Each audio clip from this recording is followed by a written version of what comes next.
coming this morning. It's nice to see you here. Good morning. I'm happy to do an individual session with you, as long as you are learning the content, and that's what I am here for you, okay? And you've already done the first session.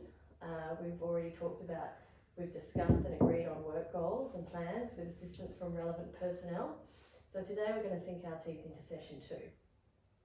We're going to identify a relationship between our own work goals and plans and organisational goals and plans. So if you think about that, you've got to consider you work for developed property. Your organisational goals might be that you write a list. You need to write a list for your tasks for the day, and they need to align with developed property's goals and plans. Okay, so your list will be filled with tasks that they want you to do. You will also look at researching some time management techniques and strategies. So we'll go further into that. You've been here before, but just a reminder, the bathrooms are to the left. If you walk down the hallway, you'll see them. If there is any emergency, the evacuation point is just out in the courtyard there.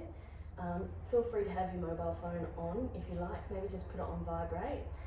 But if there is an emergency or if there's anything you need a phone call, we're all adults here. If you need to step out for a second, you can do so. It's not a problem. We can just start when you get back. And of course, you can see you've already got a coffee, so you know that there is refreshments in the staff room. Okay, so let's get started. What do time management strategies teach us? Okay, we're going to look at the importance of prioritising. You've got to prioritise your tasks based on importance and deadlines.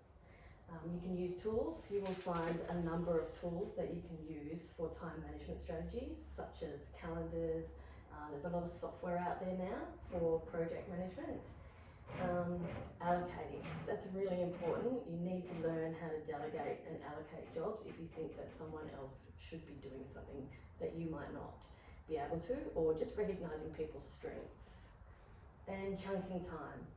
This is a great strategy for feeling like you're accomplishing things, okay? If you chunk your day up into small amounts of time, getting through a task makes you feel a sense of accomplishment, okay? And focus, minimise distractions. We all know you can easily be distracted on a phone or with just doing favours for people.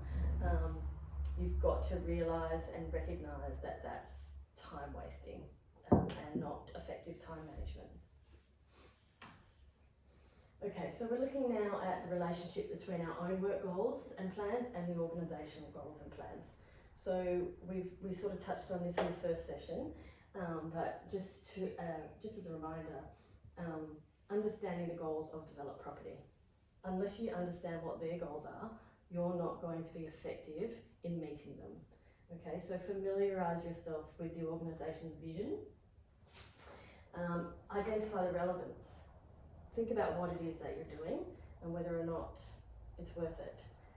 Are you completing the tasks effectively? Okay, and evaluating your progress. Evaluating your progress is really important for when you are trying to improve in the future. You know, grabbing some feedback from your colleagues, grabbing feedback from your supervisor. Assess your goals if you needed to, if you need to reassess anything, and make adjustments, but just stay aligned with the organisation. Just keep on track with what their goals are. Seek feedback. You can collaborate with your supervisors or relevant personnel to ensure the goal alignment and receive guidance. Don't be afraid to ask for that feedback. Put a survey out. You know, find out whether or not you feel like you've done. Other people are seeing that you've accomplished something. It's really important for improving your own personal growth down the track. And develop action plans, okay? Create detailed plans outlining tasks, resources and timelines necessary to achieve your goals, as well as setting SMART goals. We are going to talk more about SMART goals in just a sec, but establish individual goals that align with the direction of developed property. So that's what they want you to do. Your SMART goals to break down tasks, to make them achievable. Here it is, SMART. Let's break it down. This is a very common strategy for reaching goals, okay? It has to be specific. We need to look at what the goal is. It needs to be measurable. You can measure, if you need to be able to measure your goals by seeing whether or not the progress that you can meet along the way. Is your goal achievable? You don't want to be wasting time. You need to be able to know that you're not setting out to be a rocket scientist if you just need to create a small home open event. You know, is it achievable for what your strengths, what your abilities, what your capabilities are? Is it relevant? This is really important because you just don't want to be sitting there wasting time on something that's not important to the business that you're working for. And is it timed? You don't want to be doing overtime late at night when you don't need to be. So you need to stick to the allotted time. So that's our SMART goals.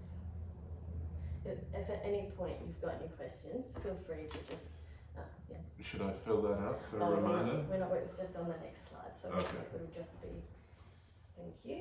Just going to watch this little video.